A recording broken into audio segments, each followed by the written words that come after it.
ప్రియమైన సహోదరీ సహోదరులకు ప్రభు పేరిట వందనాలు.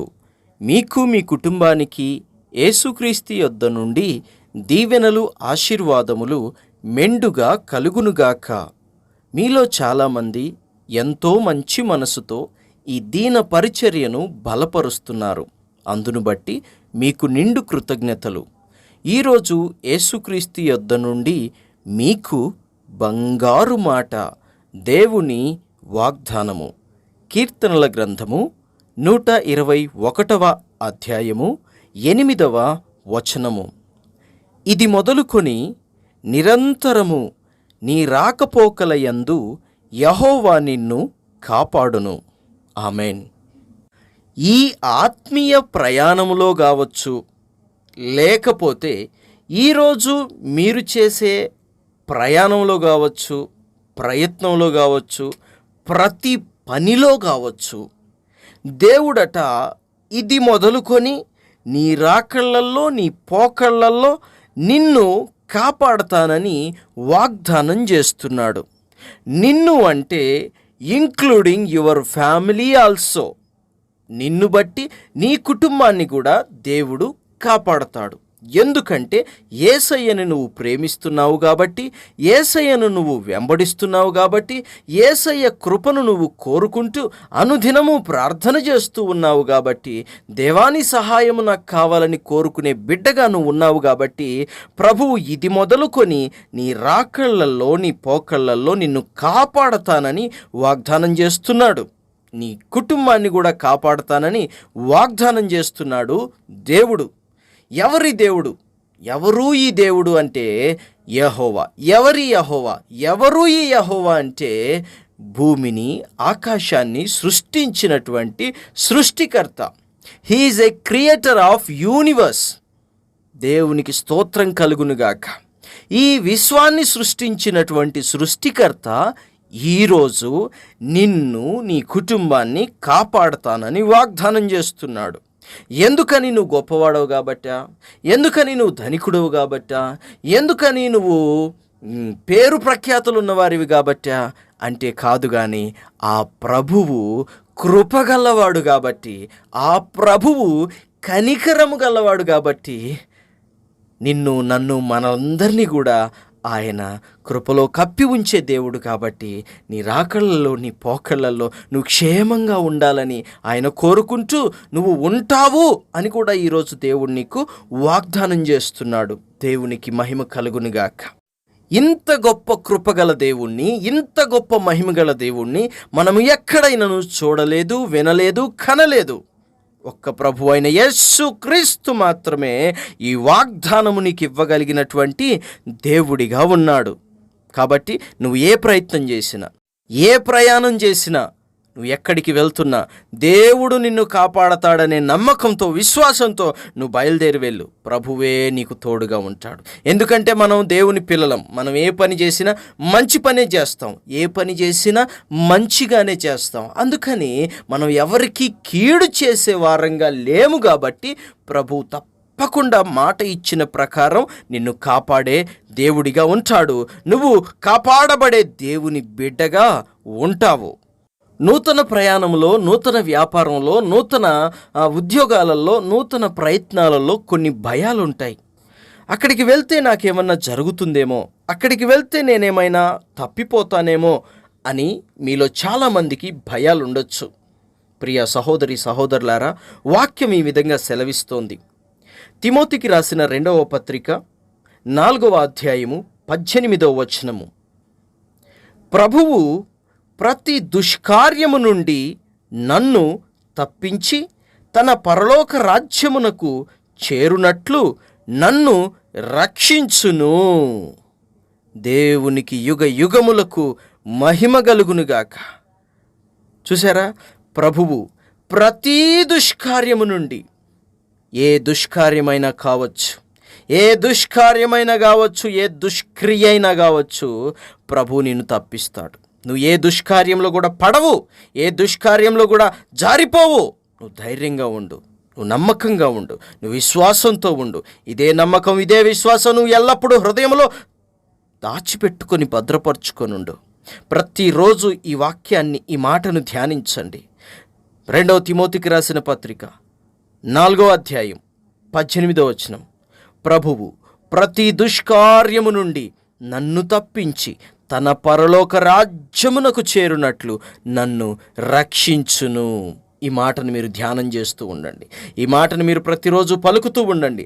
సాతాను మిమ్మల్ని ముట్టలేడు, సాతాను మిమ్మల్ని తాకలేడు.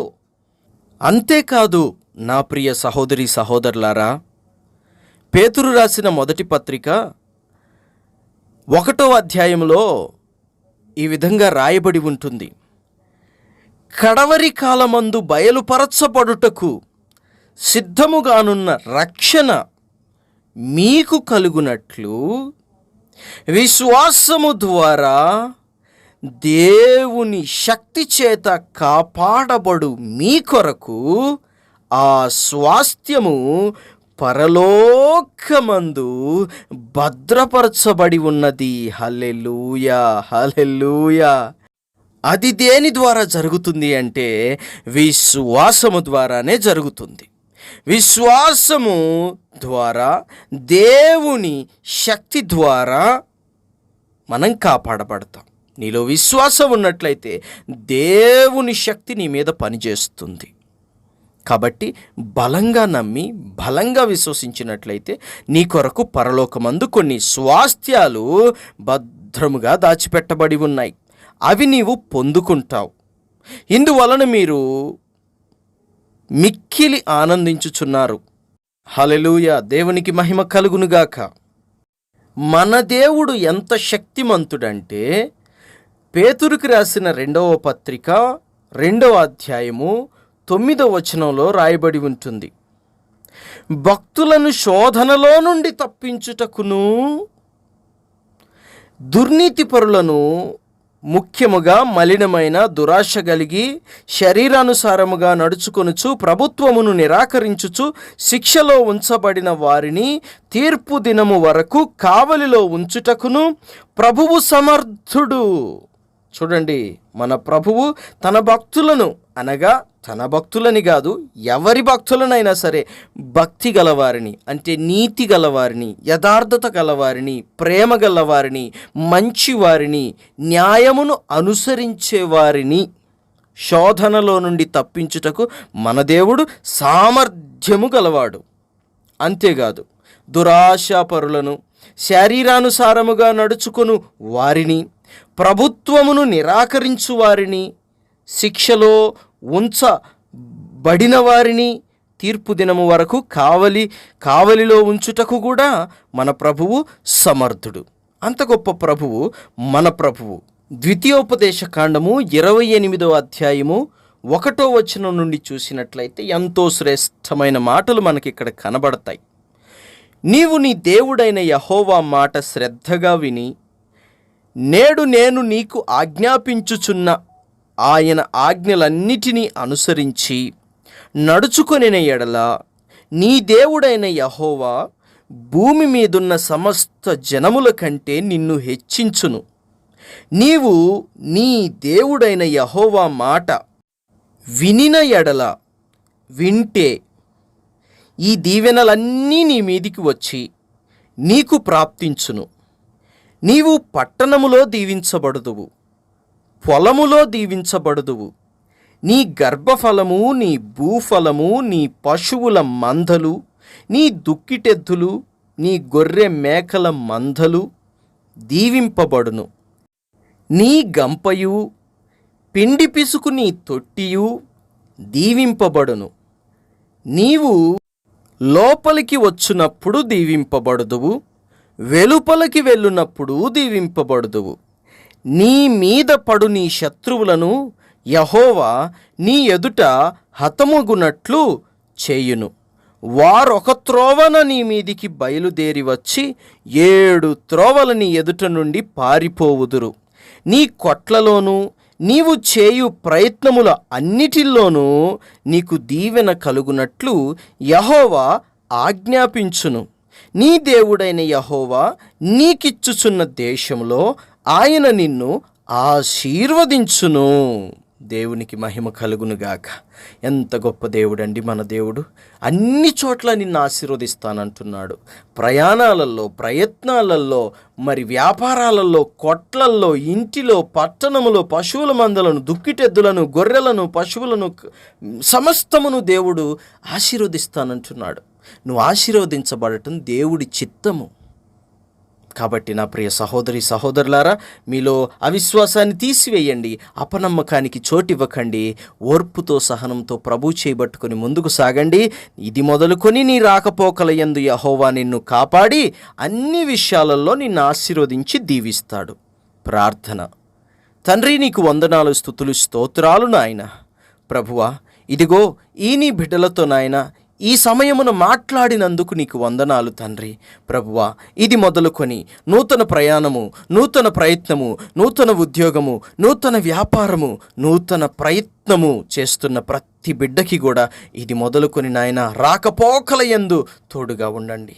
ప్రతి బిడ్డకి, ఈ వాక్యం విన్న ప్రతి బిడ్డకి, వారి కుటుంబాలకి ఇది మొదలుకొని రాకపోకల యందు తోడుగా ఉండి నువ్విచ్చిన వాగ్దానాలన్నీ ఆ బిడ్డల పట్ల నెరవేర్చమని నిన్ను వేడుకొనుచున్నాం. అంతేకాకుండా ప్రభువా, మరి ఎంతోమంది నాయన ఈ పరిచర్యను ప్రేమిస్తున్న బిడ్డలున్నారు తండ్రి. వారిని ప్రత్యేకించి ఆశీర్వదించి దీవించండి. వారి కుటుంబాల మీదకి ప్రత్యేకించి నాయన దీవెనలు, ఆశీర్వాదాలు కురిపించండి. స్వార్థంగా జీవించట్లేదు కానీ దేవుని కొరకు ఉపయోగపడాలని చెప్పిన ఆయన ఈ పరిచర్యను బలపరుస్తున్న బిడ్డలున్నారు తండ్రి. వారిని, వారి కుటుంబాలని గొప్పగా మీరు ఆశీర్వదించి దీవించమని, మీ కృపా కనికరం వారి మీద ఎల్లప్పుడూ దయచేయమని యేసుక్రీస్తు శ్రేష్టమైన నామములో ప్రార్థిస్తూ ఉన్నాము తండ్రి. ఆమేన్. తండ్రి, కుమార, పరిశుద్ధాత్మ త్రియేక దేవుని ప్రేమ ఈ రోజంతా మీకు, మీ కుటుంబానికి తోడై ఉండి చక్కగా మంచి మార్గంలో నడిపించునుగాక. ఆమేన్.